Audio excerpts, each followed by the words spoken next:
कलवारी पे देखो कैसा ये नजारा,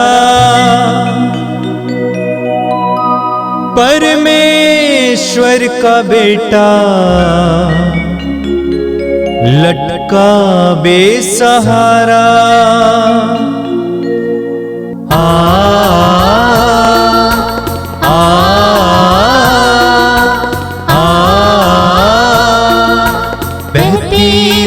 धारा जिसमें सबको मिले मुक्ति, बहती रक्त धारा जिसमें सबको मिले शांति, बहती रक्त धारा जिसमें सबको मिले मुक्ति, बहती रक्त धारा जिसमें सबको मिले शांति। क्रिस्त में प्यारे भाइयों और बहनों, मैं आप सबों को पवित्र रक्ताभिषेक इस प्रार्थना में हार्दिक स्वागत करता हूँ। आइए इस प्रार्थना में भक्तिपूर्वक भाग लें ताकि प्रभु की आशीष और प्रभु यीशु मसीह के पवित्र रक्त का स्पर्श अभिषेक हमें मिले। तो आइए हम बड़ी भक्तिपूर्ण इस प्रार्थना को शुरू करते हैं। पिता और पुत्र और पवित्र आत्मा के नाम पर आमीन।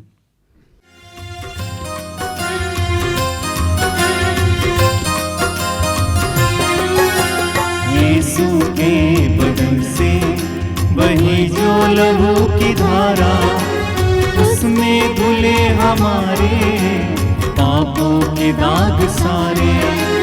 यीशु के बदन से वही जो लहू की धारा, उसमें धुले हमारे पापों के दाग सारे।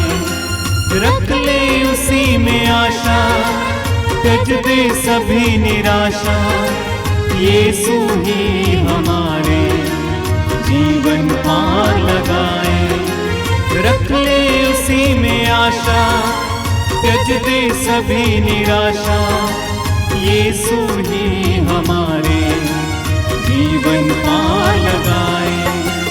यीशु के बदन से वही जो लहू की धारा, उसमें धुले हमारे पापों के दाग सारे।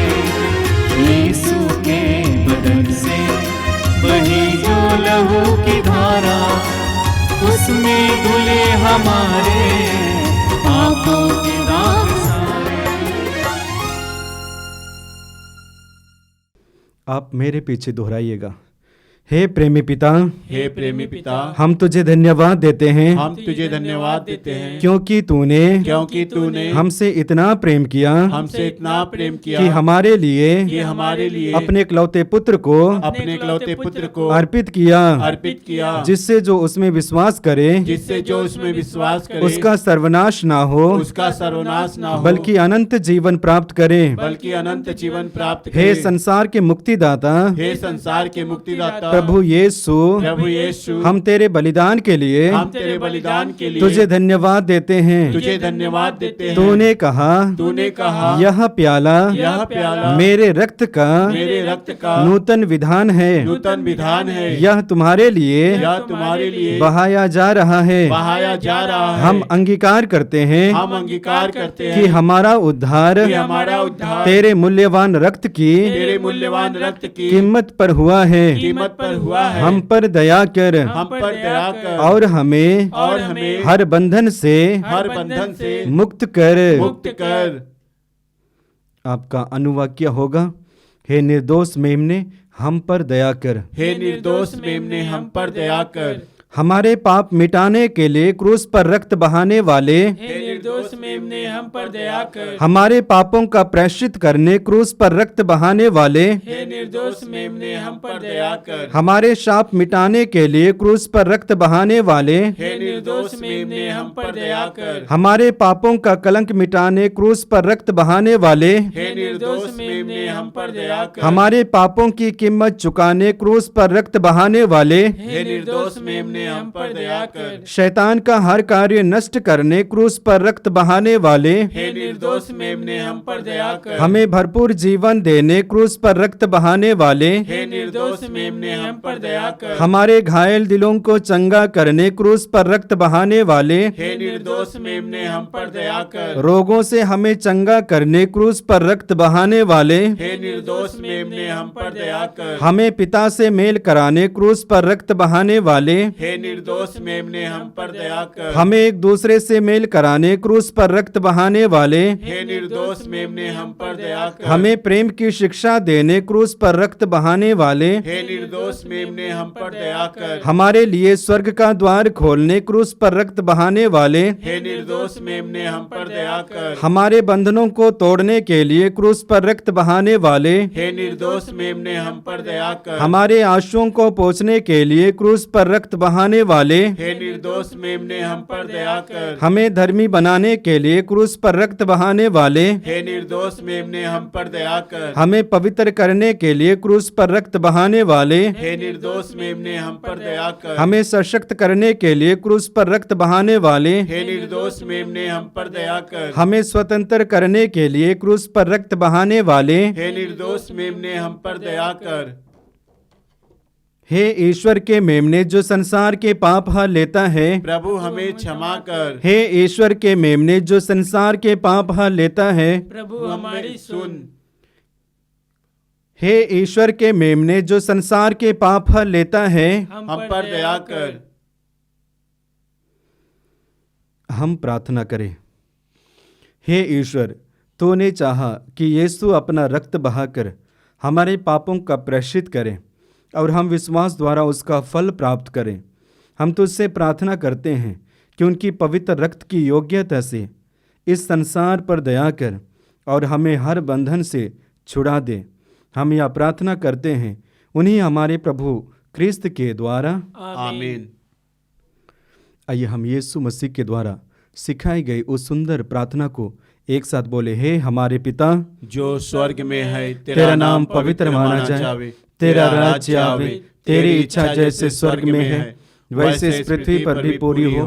हमारा प्रतिदिन का आहार आज हमें दे और हमारे अपराध हमें क्षमा कर जैसे हम भी अपने अपराधियों को क्षमा करते हैं, और हमें परीक्षा में ना डाल परंतु बुराई से बचा। आमीन।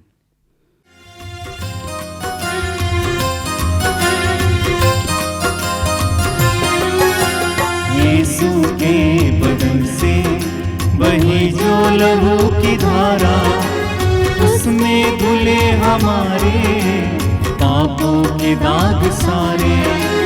यीशु के बदन से वही जो लहू की धारा, उसमें धुले हमारे पापों के दाग सारे। रख ले उसी में आशा, त्यज दे सभी निराशा। यीशु ही हमारे जीवन पार लगाए। रख ले उसी में आशा, त्यज दे सभी निराशा। यीशु ही हमारे जीवन पार लगाए। यीशु के बदन से वही जो लहू की धारा, उसमें धुले हमारे पापों के दाग सारे। यीशु के बदन से वही जो लहू की धारा, उसमें धुले हमारे पापों के दाग सारे। आइए हम प्रार्थना करें। अपनी आंखें बंद रखिए और अपने हृदय और मन को एकाग्र कीजिए। प्रभु यीशु के इस पवित्र रक्त के अभिषेक प्रार्थना में बहुत बड़ी शक्ति है, क्योंकि प्रभु के पवित्र रक्त में शक्ति है। हम प्रभु के पवित्र रक्त के अभिषेक की प्रार्थना कर रहे हैं। इस प्रार्थना के दौरान प्रभु हम में से कई लोगों को स्पर्श करते हैं, विभिन्न प्रकार के बंधनों से हमें आजाद करते हैं, बुरी आदतों से छुटकारा देते हैं, पवित्र आत्मा का अभिषेक देते हैं, विभिन्न प्रकार के रोगों से छुटकारा देते हैं, चंगाई देते हैं। आइए हम इस समय अपने आप को पवित्र आत्मा के अधीन करें। पवित्र आत्मा से प्रार्थना करें कि पवित्र आत्मा मुझे अपने अधिकार में लीजिए, मेरे मन को अपने अधिकार में लीजिए, मेरे हृदय को अपने अधिकार में लीजिए, मेरे इंद्रियों को अपने अधिकार में लीजिए। प्रभु यीशु अपनी आत्मा के द्वारा इस समय हमें अपने वश में करें। फिलिपियों के पत्र के अध्याय 3 वाक्य 12 में संत पौलुस कहते हैं कि यीशु मसीह ने मुझे अपने अधिकार में कर लिया है। वही प्रभु यीशु आज इस वक्त हमें भी अपने अधिकार में ले ले।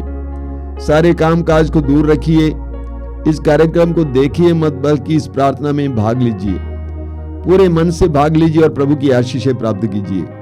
आंखें बंद कीजिए और प्रार्थना कीजिए, पवित्र आत्मा मुझे अपने अधिकार में लीजिए।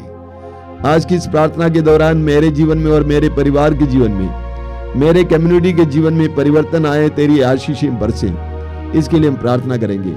एक पल के लिए मौन होकर प्रार्थना कीजिए। पवित्र आत्मा प्रभु के पवित्र वचनों को समझने के लिए, सुनने के लिए मेरे अंतःकरण को, अंतरतम को तैयार कीजिए, मेरे मन और हृदय को तैयार कीजिए। प्रार्थना कीजिए, समय प्रार्थना कीजिए।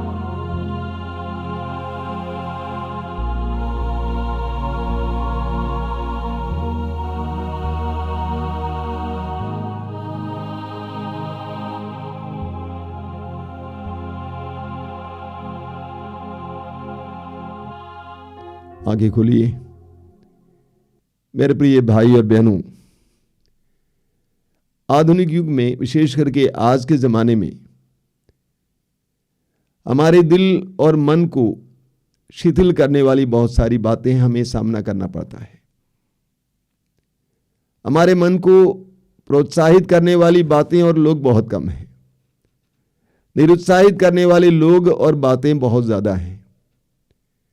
यहां तक कि जो लोग हमें सांत्वना देने के लिए आते हैं, ऐसा लगता है कि वे हमें निरुत्साहित करके जा रहे हैं। तो चारों ओर आज हमें निरुत्साहित करने वाली बहुत सारी बातें हैं। मैंने देखा है कि एक तरफ लोग पवित्र वचन को सुनकर प्रार्थना के द्वारा उत्साहित होते जा रहे हैं, तो दूसरी तरफ मैं ये भी देखता हूं कि बहुत सारे लोग अपने में बहुत ज्यादा निराशा महसूस करते हैं, बहुत ज्यादा उदासी महसूस करते हैं।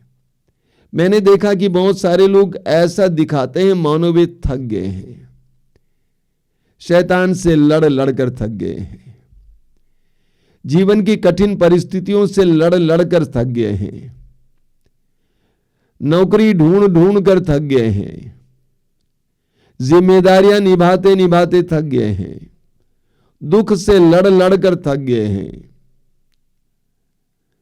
दवा खा खा के थक गए हैं, प्रार्थना करते करते थक गए हैं, बच्चों को और अपने लोगों को समझा समझा के थक गए हैं, प्रतीक्षा करके इंतजार करते करते थक गए हैं। इस तरह मैं देखता हूं बहुत सारे भाई बहन अपने जीवन में थके हुए हैं। मैं सोचता हूं कि आप में से भी कुछ लोग अपने जीवन में थक गए होंगे, निराश हो गए होंगे, उदास हो गए होंगे, सोचते होंगे कि आगे कुछ नहीं होने वाला है। ऐसे लोगों के लिए प्रभु का क्या वचन है? सबसे पहले यूहन्ना का सुसमाचार अध्याय 14 वाक्य 1, प्रभु कहते हैं तुम्हारा जी घबराए नहीं, तुम्हारा जी घबराए नहीं, ईश्वर में विश्वास करो और मुझ में भी विश्वास करो। इस वचन को बार बार दोहराना। प्रभु कहते हैं तुम्हारा जी घबराए नहीं, ईश्वर में विश्वास करो और मुझ में भी विश्वास करो। प्रकाशना ग्रंथ के अध्याय 3 उसके वाक्य 19 में प्रभु कहते हैं उत्साही बनो। इस प्रार्थना के लिए प्रार्थना करते समय प्रभु ने मुझे यह वचन दिया, ये बोलो उत्साही बनो, निरुत्साही मत बनो। तुम्हें निरुत्साहित करने वाली बहुत सारी बातें और बहुत सारे लोग होंगे, लेकिन तुम उत्साही बने रहो। ये उत्साह हमारी ताकत है, हमारी शक्ति है। प्रभु कहते हैं तुम्हारे ऊपर बहुत सारी विपत्तियां आएंगी, मैं स्वयं तुम्हें दंड दूंगा, मैं तुम्हें फटकारूंगा, लेकिन उत्साही बने रहो। एक विश्वासी को हर समय उत्साही बने रहने की आवश्यकता है। नहम्याह के ग्रंथ के अध्याय 8 उसके वाक्य 10 में प्रभु का वचन कहता है प्रभु के आनंद में तुम्हारा बल है, प्रभु के आनंद में तुम्हारा बल है। जब आप आनंदित हो जाएंगे अपनी परिस्थितियों के बावजूद, जब आप उत्साही हो जाएंगे, आपके अंदर सामर्थ्य आ जाएगा।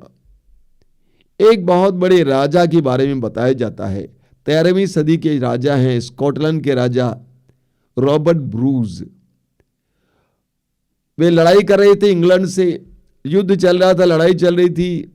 लड़ाई में उनको लग रहा था कि वे हार रहे हैं और हार रहे हैं, और सेना से भाग कर वो जाकर एक गुफे में बैठ जाते हैं, और उस गुफे में कोई प्रवेश नहीं करता था, इसीलिए उसमें बहुत सारे मकड़ी के जाल थे। राजा रॉबर्ट ने उन मकड़ी के जालों को तोड़ दिया और आराम से बैठा काफी देर तक। ये सोचकर बैठा हुआ था कि मैं हार गया हूं, मैं हार रहा हूं। कुछ देर के बाद राजा ने देखा कि जिन मकड़ी के जाल को उन्होंने तोड़ निकाला था, लेकिन मकड़ी फिर उस पर जाल बनाने के लिए प्रयास कर रही थी। फिर गुस्से में हटा दिया, फिर मकड़ी वहीं पर जाल बनाने में लगी हुई थी। उस छोटे से प्राणी मकड़ी से राजा ने लड़ाई का मर्म समझा, उत्साह। राजा ने सोचा कि इस मकड़ी के जाल को मैं तोड़ता जा रहा हूं, लेकिन मकड़ी निरुत्साहित नहीं होती है, लेकिन वो बनाती जा रही है, बनाती जा रही है। राजा के अंदर ऊर्जा भर गई और वापस लड़ाई के मैदान में गए और राजा ने इंग्लैंड की सेना को हरा दिया। ये उत्साह हमारा बल है। एक विश्वासी के अंदर ये उत्साह होना चाहिए। एक विश्वासी कभी भी हार नहीं मानता। एक विश्वासी कभी भी हार नहीं मान सकता है, क्योंकि हमारे प्रभु यीशु मृत्यु को हराने वाले हैं, शैतान को हराने वाले हैं। मैं मसीहियों और विश्वासियों को यह बताता हूं, आप हारने वाले नहीं हैं, आप जीतने वाले हैं। यीशु ने मृत्यु को हराया, शैतान को हराया, और वो महिमा के साथ जी उठे। हम हारने वाले नहीं हैं। हमें पुराने विधान से के इब्राहिम से सीखना चाहिए। बार बार इब्राहिम के विश्वास के बारे में आपको बताया जाता है। प्रभु ने इब्राहिम को उस समय बुलाया जब वो 75 साल के थे और वो एक अज्ञात देश की ओर चल पड़ते हैं। प्रभु के आदेश के अनुसार प्रभु ने इब्राहिम से कहा कि आकाश के तारों की तरह और समुद्र तट के बालू कणों की तरह मैं तुम्हें असंख्य संतान दूंगा। इब्राहिम ने विश्वास किया। रोमियों के पत्र के अध्याय 4 में हम पढ़ेंगे। रोमियों का पत्र उसके अध्याय 4 में हम पढ़ते हैं, इब्राहिम ने निराशाजनक परिस्थिति में भी आशा रखकर विश्वास किया। इब्राहिम ने निराशाजनक परिस्थिति में भी आशा रखकर विश्वास किया। इब्राहिम की निराशाजनक परिस्थिति क्या थी? रोमी अध्याय 4 उसके वाक्य 19 में लिखा हुआ है। इब्राहिम करीब 100 साल के हो गए थे और उनका शरीर जर्जर हो गया था। इब्राहिम ने अपने शरीर को देखा 99 साल की उम्र में।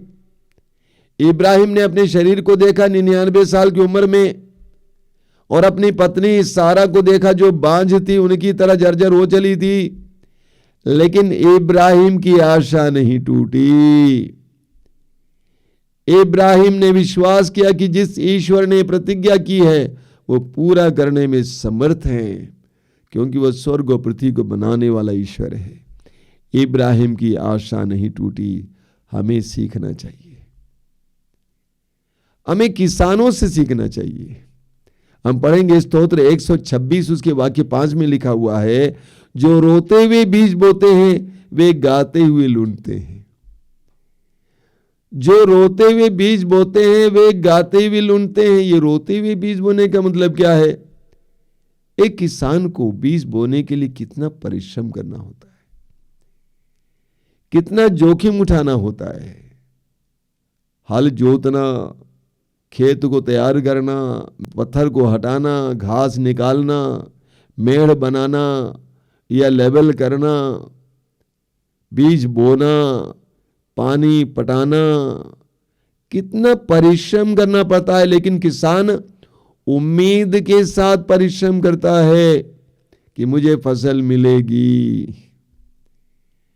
इन कठिनाइयों का सामना करते हुए किसान उम्मीद के साथ परिश्रम करता है, इस उम्मीद में कि मुझे फसल मिलेगी, और सचमुच जब उसको फसल मिलती है तो बड़े आनंद के साथ गाना गाते हुए इस फसल को काटता है।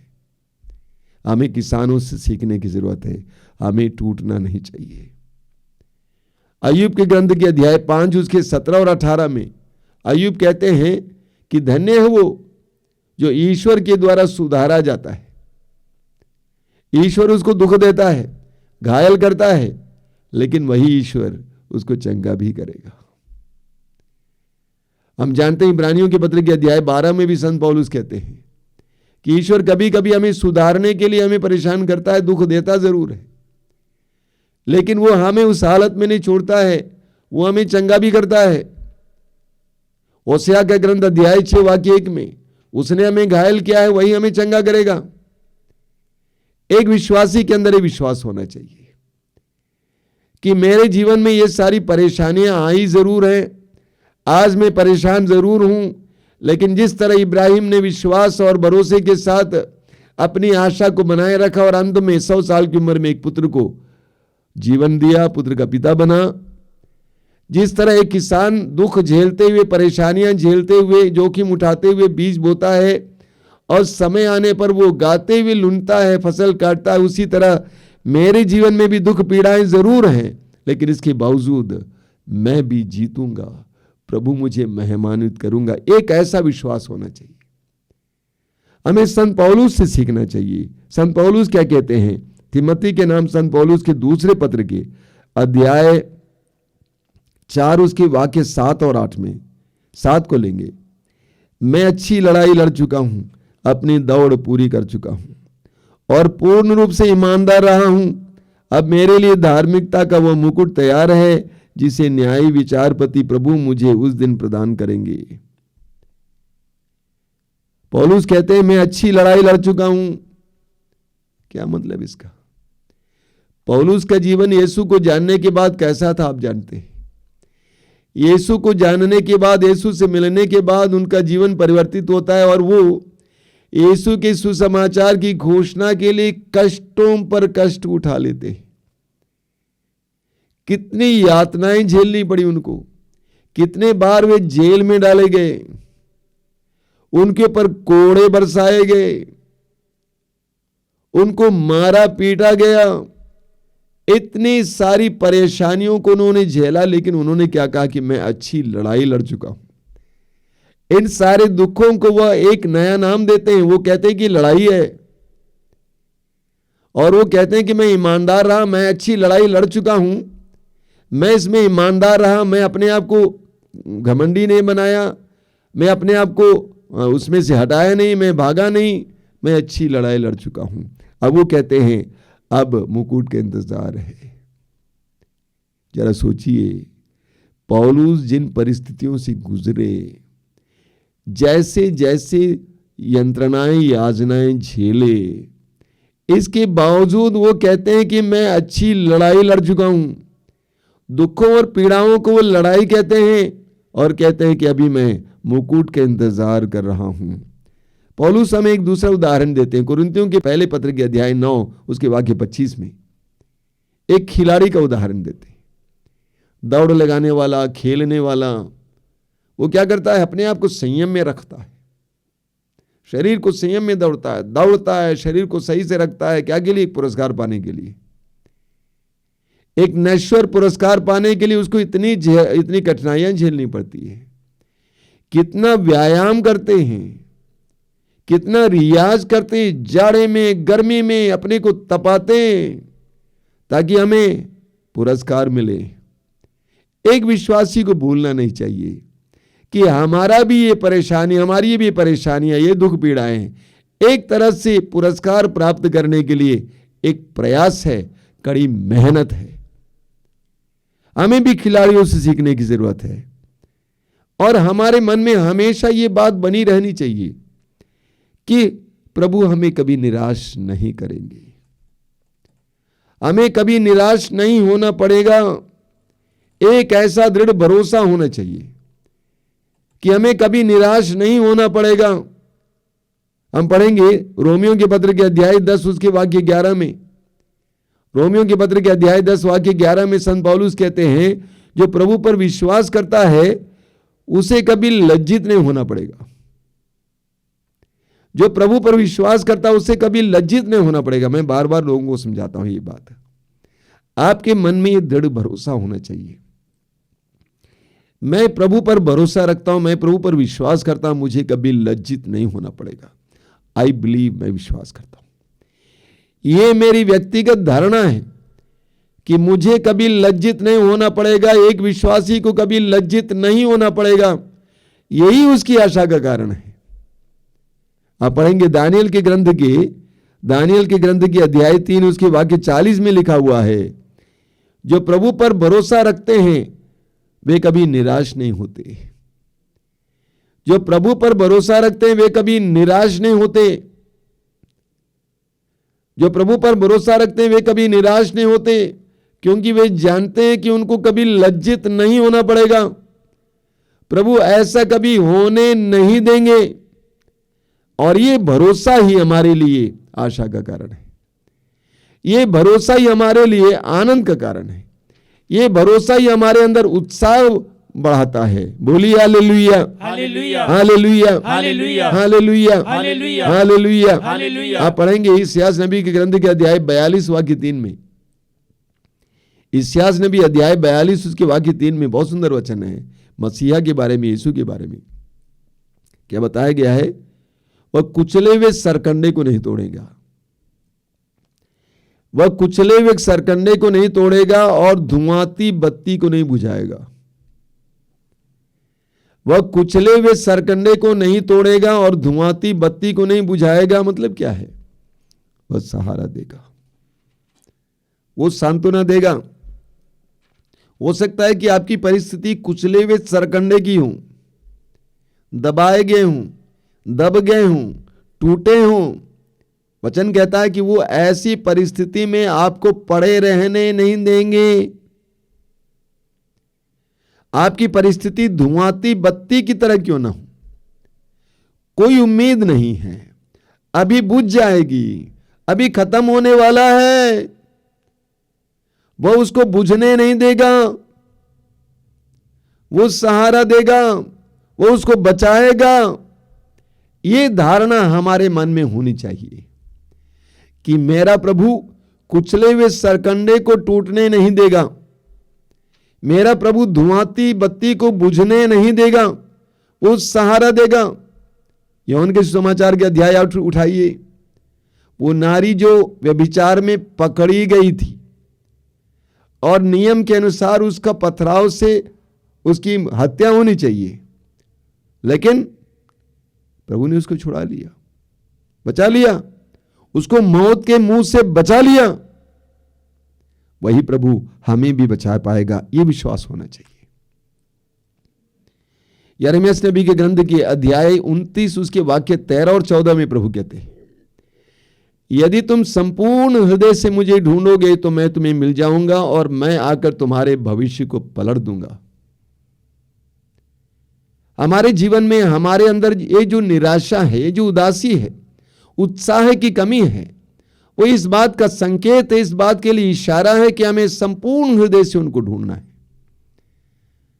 निराश नहीं होना, उदास नहीं होना, संपूर्ण हृदय से प्रभु को ढूंढना, प्रार्थना को मजबूत करना, विश्वास को दृढ़ करना, उत्साहित होना, संपूर्ण हृदय से प्रभु को ढूंढना। प्रभु कहते हैं मैं आकर तुम्हारे भविष्य को पलट दूंगा। मैंने स्वयं देखा है मेरे भाई और बहनों, कैसे लोगों के जीवन में प्रभु ने एक नयापन लाया है। सोचते कि समाप्त हो गया, ये बचेगा नहीं, लेकिन कैसे प्रभु ने बचाया। संपूर्ण हृदय से हम ढूंढेंगे तो प्रभु हमारे लिए चमत्कार करेंगे। बाइबल में जिस ईश्वर के बारे में पढ़ते हैं, आप और मैं जिस ईश्वर पर विश्वास करते हैं, वह एक चमत्कारी प्रभु है। अंग्रेजी में कहा जाता है is a God of surprises, यानी वो चमत्कारी प्रभु है, हमें अद्भुत करने वाले प्रभु, हमें आश्चर्यचकित करने वाले प्रभु, एक महान प्रभु। स्तोत्र में आप पढ़ेंगे 118 में, बहुत सुंदर वचन है, छोटा वचन है। क्या लिखा हुआ है? यह प्रभु का कार्य है, यह हमारी दृष्टि में अपूर्व है। हमारी दृष्टि में आश्चर्यकारी कार्य है, लेकिन यह प्रभु का काम है, प्रभु ये करेंगे। यह प्रभु का कार्य है और यह हमारी दृष्टि में अपूर्व है, आश्चर्यजनक है। लेकिन हमारा ईश्वर आश्चर्यपूर्ण कार्य करने वाला ईश्वर है, वो कर सकता है। इसलिए निराश नहीं होना, टूटना नहीं।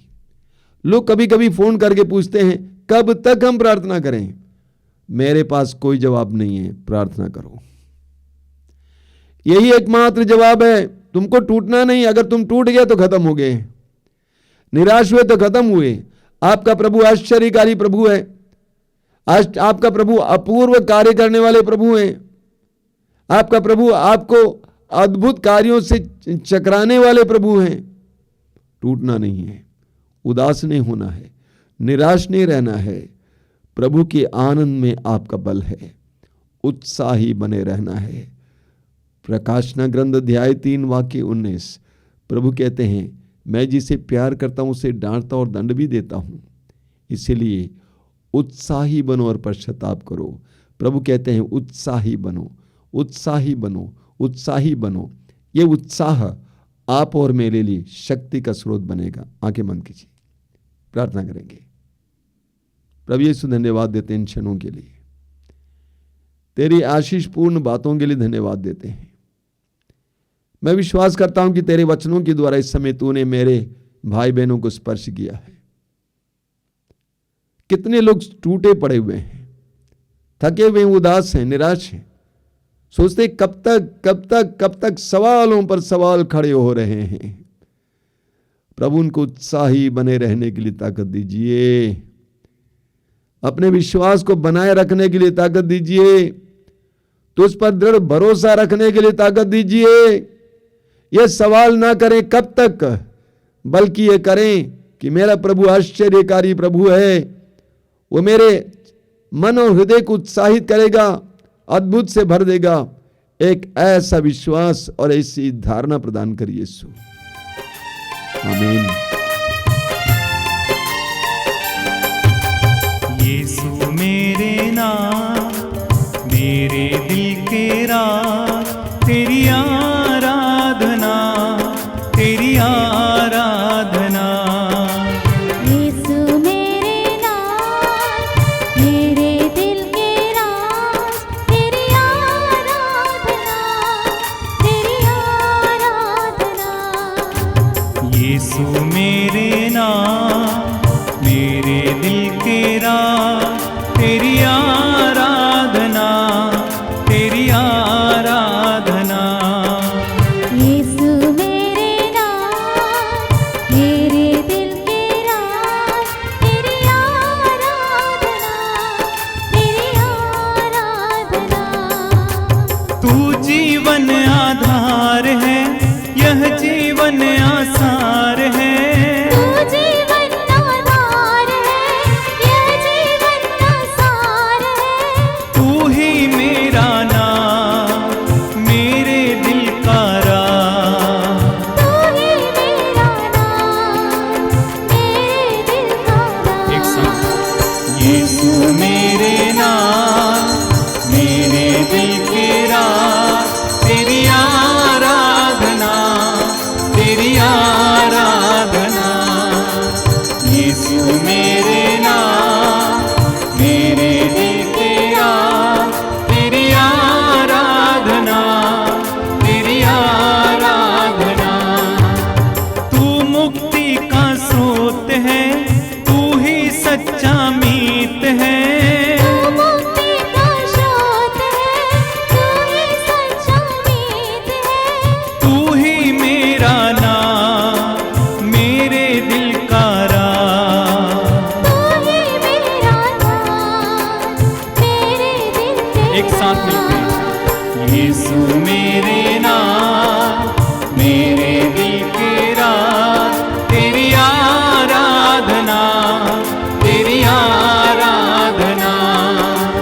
यीशु मेरे नाम, मेरे दिल के राज, तेरी आराधना, तेरी बार बार गाइए एक साथ मिलकर। यीशु मेरे नाम, मेरे दिल के राज, तेरी आराधना,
परम प्रसाद में उपस्थित प्रभु यीशु की हम आराधना करें।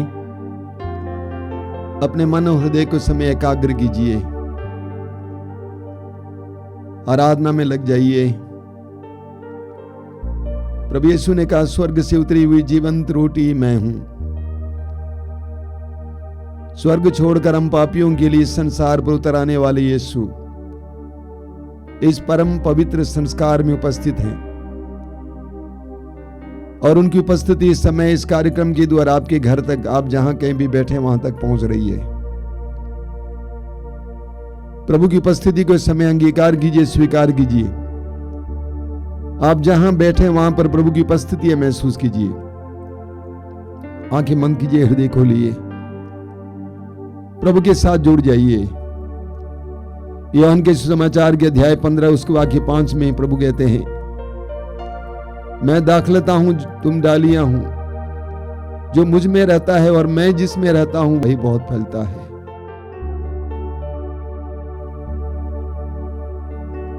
प्रभु यीशु आह्वान करते हैं उनके साथ जुड़ने के लिए। जुड़िए इस समय, अपने हृदय को खोलिए, विश्वास को मजबूत कीजिए, विश्वास को दृढ़ कीजिए। प्रभु ने कहा, यदि कोई प्यासा हो मेरे पास आए। हम अपनी प्यास को लेकर प्रभु के पास जाएं, अपने जीवन की हर प्रकार की भूख को लेकर यीशु के पास जाएं। प्रभु यीशु ने आह्वान किया है मत्ती 11 उसके वाक्य 28 में, थके मांदे और बोझ से दबे लोगों, तुम सबके सब मेरे पास आओ, मैं तुम्हें विश्राम दूंगा। क्या आप थक गए हैं? आप बोझ से दब गए हैं, आप टूटे हैं, घायल हैं? प्रभु कहते हैं, मेरे पास आओ, मैं तुम्हें विश्राम दूंगा। अपने थकान को लेकर इस समय प्रभु के पास आइए, हर प्रकार के बोझ को लेकर इस समय प्रभु के पास आइए, अपने घावों के साथ इस समय प्रभु के पास आइए। विश्वास कीजिए, यीशु में आपके सवालों का जवाब है, आपकी समस्याओं का समाधान है। आज ही सुबह एक बहन ने फोन करके कहा, मैसेज भेज कर कि मैं फंस गई हूं, किसी ने मुझे फंसा दिया किसी काम बात में। अभी कुछ देर पहले उन्होंने वचन भेजा है, संदेश भेजा है कि मैंने प्रभु पर भरोसा रखा और यीशु ने मुझे छुड़ा दिया। जो प्रभु पर भरोसा रखता है उसे कभी लज्जित नहीं होना पड़ेगा, उसे कभी निराश नहीं होना पड़ेगा। प्रभु पर भरोसा रखिए। प्रभु ने आवाज दी, थके मांदे बोझ से दबे लोगों, तुम सबके सब मेरे पास आओ। प्रभु की आवाज को सुनिए, अपने जीवन के थकान को प्रभु के सामने इस समय लाइए। कि आप दुखी हैं, परेशान हैं, पीड़ित हैं, प्रभु के सामने इस समय लाइए। अपना हृदय प्रभु के सामने खोलिए। इस संसार में किसी के सामने खोलने से क्या लाभ है, लेकिन प्रभु के सामने हम खोलेंगे, वो हमारे हृदय के अंतःस्थल की बातों को जानने वाले हैं, हमारे अतीत को जानने वाले, भविष्य को जानने वाले, वर्तमान को जानने वाले, हमारे हृदय के अंदर छिपी हुई एक एक बात को जानने वाले प्रभु। उस प्रभु के सामने सब कुछ खोल दीजिए। प्रभु के पास आइए, निराश नहीं होना, उदास नहीं होना, विश्वास और भरोसे के साथ प्रभु के पास आना। स्तोत्रकार कहता है, मैं अपनी आंखें पर्वतों की ओर उठाता हूं, कि वहां से मुझे सहायता मिलेगी। जिसने स्वर्ग और पृथ्वी को बनाया है वही प्रभु मेरी सहायता करता है।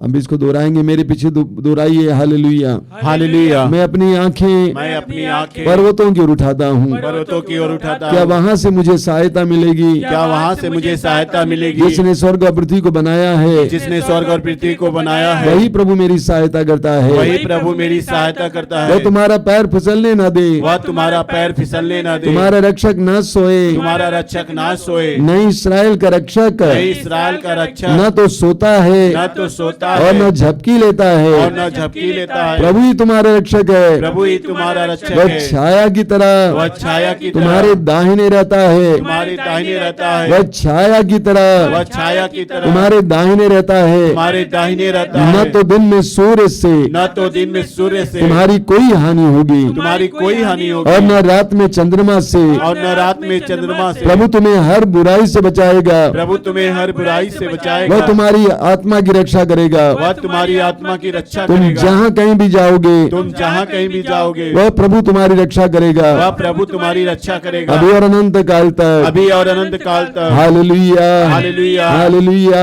हालेलुया। जिस तरह दासों की आंखें जिस तरह दासों की आंखें स्वामी के हाथ पर टिकी रहती हैं, स्वामी के हाथ पर टिकी रहती है, जिस तरह दासी की आंखें जिस तरह दासी की आंखें स्वामिनी के हाथ पर टिकी रहती हैं, स्वामी की हाथ पर टिकी रहती है, उसी तरह उसी तरह जब तक प्रभु ईश्वर दया न करे जब तक प्रभु ईश्वर दया न करे हमारी आंखें हमारी आंखें उस पर टिकी हुई उस हैं। पर टिकी हुई है। Hallelujah, hallelujah, hallelujah, hallelujah, hallelujah, hallelujah. जिस तरह दासों की आंखें जिस तरह दासों की आंखें स्वामी के हाथ पर टिकी रहती हैं, स्वामी के हाथ पर टिकी रहती है, जिस तरह दासी की आंखें जिस तरह दासी की आंखें स्वामिनी के हाथ पर टिकी रहती स्वामिनी हैं, के हाथ पर टिकी रहती उसी है, तरह उसी तरह जब तक प्रभु ईश्वर दया न करे जब तक प्रभु ईश्वर दया न करे हमारी आंखें हमारी आंखें उस पर टिकी हुई हैं, उस पर टिकी हुई है, हमारी आंखें हमारी आंखें उस पर टिकी हुई उस हैं, पर टिकी हुई है, हमारी आंखें हमारी आंखें उस पर टिकी हुई उस हैं। पर टिकी हुई है। Hallelujah, hallelujah, hallelujah, hallelujah, hallelujah, hallelujah,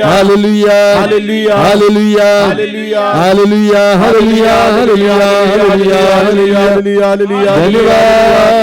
धन्यवाद, धन्यवाद, धन्यवाद, धन्यवाद, धन्यवाद। Hallelujah, hallelujah, hallelujah, hallelujah, hallelujah, hallelujah, hallelujah, hallelujah, hallelujah, hallelujah, hallelujah.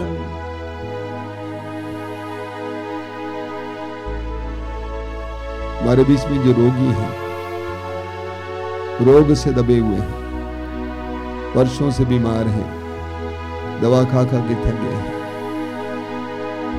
या कुछ दिन से रोगी हैं, सारे रोगों को प्रभु के हाथ में समर्पित कीजिए इस समय। यीशु के पवित्र रक्त की योग्यता और शक्ति से हम लोग प्रार्थना करेंगे। We believe that the Lord is alive. हम विश्वास करते हैं कि प्रभु जिंदा है। प्रभु वही कार्य करते हैं जो 2000 वर्ष पहले उन्होंने किया है। प्रभु ने अपने वचन में कहा कि मैं तुमसे कहता हूं, विश्वास करने वाले वे सारे कार्य करेंगे जो मैं करता हूं, और इससे भी महान कार्य करेंगे। प्रभु ने कहा विश्वास करने वाले रोगियों पर हाथ रखेंगे और रोगी चंगे हो जाएंगे। प्रभु यीशु ने हम उनके शिष्यों को यह शक्ति दी है, सामर्थ्य दिया है। आपको भी यह सामर्थ्य दिया है। जब हम लोग प्रार्थना करेंगे, आप भी प्रार्थना करेंगे, विश्वास के साथ प्रार्थना करेंगे कि प्रभु आपके शरीर के हर प्रकार के रोगों को मिटा रहे हैं। अपने रोग को इस समय प्रभु के अधीन कीजिए, यीशु के अधीन कीजिए। तब यीशु ने कहा स्वर्ग में और पृथ्वी पर पूरा अधिकार मुझे मिला है। स्वर्ग में और पृथ्वी पर पूरा अधिकार यीशु को मिला है। कोई भी रोग उनकी शक्ति के परे नहीं है। एक एक रोग को इस समय हम प्रभु के साथ में समर्पित करेंगे, उनके करीब लाएंगे, विश्वास के साथ प्रार्थना करेंगे। आंखें बंद कीजिए इस समय, विश्वास के साथ अपने रोग के लिए प्रभु को धन्यवाद देना। शायद उस रोग के द्वारा प्रभु अपनी महिमा आपके जीवन में प्रकट करने जा रहे हैं। अपने रोग को इस समय प्रभु के हाथ में समर्पित करना, उस रोग के लिए प्रभु को धन्यवाद देना। पुराना सा पुराना रोग या अभी हाल का रोग, कोई भी रोग क्यों ना हो, बड़ा सा बड़ा रोग, छोटा सा छोटा रोग, प्रभु के हाथ में समर्पित करेंगे और ऊंची आवाज में प्रभु की स्तुति और आराधना करते जाएंगे। Hallelujah, hallelujah, hallelujah, hallelujah. Yeshu के नाम पर, यीशु के शक्तिशाली नाम पर, यीशु के पवित्र रक्त की योग्यता और शक्ति के द्वारा हर प्रकार के रोग से, बड़े से बड़े रोग से, गंभीर से गंभीर रोग से इसी वक्त इस प्रार्थना में भाग लेने वाले एक एक भाई बहन को चंगाई मिले, चंगाई मिले, चंगाई मिले, चंगाई मिले, चंगाई मिले, चंगाई मिले। Hallelujah, hallelujah, hallelujah, hallelujah, hallelujah, hallelujah, hallelujah, hallelujah, hallelujah, hallelujah, hallelujah, hallelujah.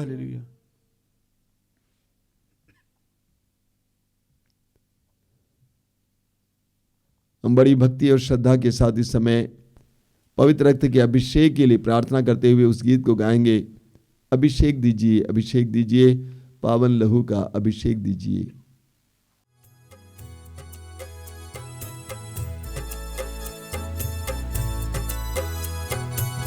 अभिषेक दीजिए, अभिषेक दीजिए, पावन लहू का अभिषेक दीजिए। अभिषेक दीजिए, अभिषेक दीजिए, पावन लहू का अभिषेक अभिषेक दीजिए, अभिषेक दीजिए, अभिषेक दीजिए, पावन लहू का अभिषेक दीजिए, अभिषेक दीजिए, अभिषेक दीजिए, पावन लहू का अभिषेक दीजिए। पाप अधर्म से भारी है धरती, पाप मिटाने अभिषेक दीजिए, अभिषेक दीजिए, अभिषेक दीजिए, पावन लहू का अभिषेक दीजिए। युद्ध और विनाश का अंधेरा है छाया, शांति दिलाने अभिषेक दीजिए, अभिषेक दीजिए, अभिषेक दीजिए, पावन लहू का अभिषेक दीजिए। जकड़ा है मानव पापों के जाल में, बंधन तोड़ने अभिषेक दीजिए, अभिषेक दीजिए, अभिषेक दीजिए, पावन लहू का अभिषेक दीजिए।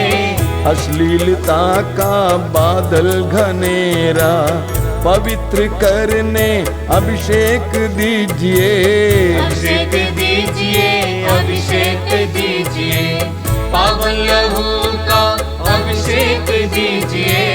पाप मिटाने शाप मिटाने पावन लहू का अभिषेक दीजिए, अभिषेक दीजिए, अभिषेक दीजिए, पावन लहू का अभिषेक दीजिए। रोग मिटाने शोक मिटाने पावन लहू का अभिषेक दीजिए, अभिषेक दीजिए, अभिषेक दीजिए, पावन लहू का अभिषेक दीजिए। कोरोना वायरस को जड़ से मिटाने पावन लहू का अभिषेक दीजिए, अभिषेक दीजिए, अभिषेक दीजिए, पावन लहू का अभिषेक दीजिए। कोरोना वायरस को जड़ से मिटाने पावन लहू का अभिषेक दीजिए, अभिषेक दीजिए, अभिषेक दीजिए, पावन लहू का अभिषेक दीजिए। नशे की आत्मा सताए तेरे जन को छुटकारा देने अभिषेक दीजिए, अभिषेक दीजिए, अभिषेक दीजिए, पावन लहू का अभिषेक दीजिए। पावन लहू से धरती को धोने अभिषेक दीजिए, अभिषेक दीजिए। अभिषेक जोर से गाइए। अभिषेक दीजिए, पावन लहू का अभिषेक दीजिए। पावन लहू से घर घर को धोने अभिषेक दीजिए, अभिषेक दीजिए। अभिषेक दीजिए, अभिषेक दीजिए, पावन लहू का अभिषेक दीजिए। पावन लहू से घर घर को धोने अभिषेक दीजिए, अभिषेक दीजिए। अभिषेक दीजिए, अभिषेक दीजिए, पावन लहू का अभिषेक दीजिए। पावन लहू से हर दिल को धोने अभिषेक दीजिए, अभिषेक दीजिए। अभिषेक दीजिए, अभिषेक दीजिए, पावन लहू का अभिषेक दीजिए। पावन लहू से हर तन को धोने अभिषेक दीजिए, अभिषेक दीजिए। अभिषेक दीजिए, अभिषेक दीजिए, पावन लहू का अभिषेक दीजिए। अभिषेक दीजिए, अभिषेक दीजिए, पावन लहू से अभिषेक दीजिए। अभिषेक दीजिए, अभिषेक दीजिए, पावन लहू का अभिषेक दीजिए। अभिषेक दीजिए, अभिषेक दीजिए, पावन लहू का अभिषेक दीजिए। अभिषेक दीजिए, अभिषेक दीजिए, बार बार पावन लहू बार बार अभिषेक दीजिए। एक साथ गाते जाएंगे। अभिषेक दीजिए, अभिषेक दीजिए पावन लहू का अभिषेक दीजिए अभिषेक दीजिए अभिषेक दीजिए पावन लहू का अभिषेक दीजिए अभिषेक दीजिए अभिषेक दीजिए पावन लहू का अभिषेक दीजिए हालेलुया अभिषेक दीजिए हालेलुया हालेलुया हालेलुया हालेलुया धन्यवाद धन्यवाद धन्यवाद धन्यवाद धन्यवाद धन्यवाद धन्यवाद हालेलुया हालेलुया हालेलुया हालेलुया धन्यवाद धन्यवाद धन्यवाद अभिषेक अभिषेक अभिषेक अभिषेक अभिषेक अभिषेक अभिषेक अभिषेक अभिषेक अभिषेक हालेलुया हालेलुया धन्यवाद यीशु धन्यवाद यीशु हालेलुया हालेलुया। मौन होकर इस समय प्रभु यीशु के पवित्र रक्त के अभिषेक अनुभव कीजिए। शरीर मन हृदय आत्मा और संपूर्ण घर परिवार पर इस सारे संसार प्रभु यीशु के पवित्र रक्त का अभिषेक हो। प्रार्थना कीजिए प्रार्थना कीजिए।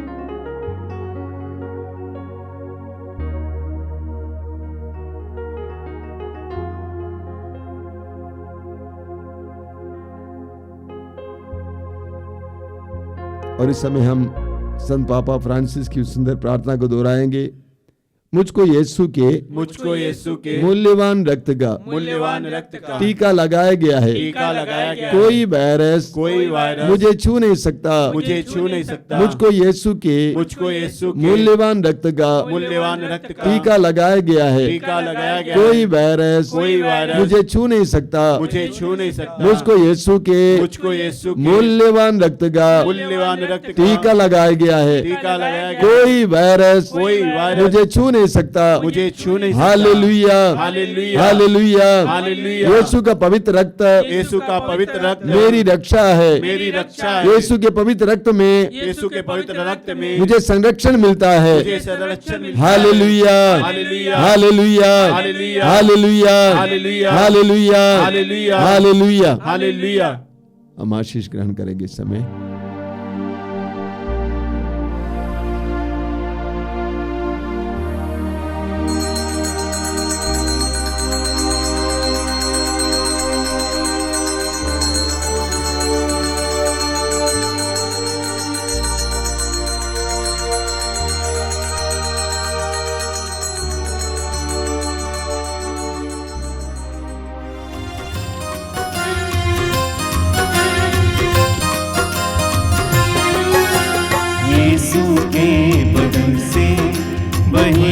लहू की धारा उसमें धुले हमारे पापों के दाग सारे।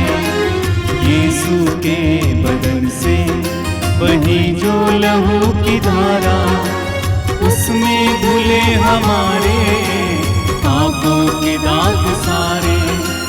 रख ले उसी में आशा त्यज दे सभी निराशा। यीशु ही हमारे जीवन पार लगाए। रख ले उसी में आशा त्यज दे सभी निराशा। यीशु ही हमारे जीवन पार लगाए। यीशु के बदन से वही जो लहू की धारा उसमें धुले हमारे पापों के दाग सारे। यीशु के बदन से वही जो लहू की धारा उसमें धुले हमारे पापों